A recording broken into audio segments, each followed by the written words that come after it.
Even greater numbers of animals are drawn to the riverbank and to waterholes. After days of grazing, the buffalo need to return to the river. The mother of the runt is in their path, and she won't budge. The herd will have to find another route to water.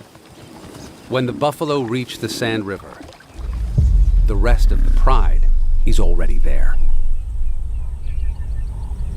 Their lack of hunting experience spooks the herd. They escape. Except one. She's caught. But so is the runt. He forgot the first rule of buffalo hunting. Avoid those deadly horns. All the young lion can do is dangle helplessly as his brothers try to take the buffalo down.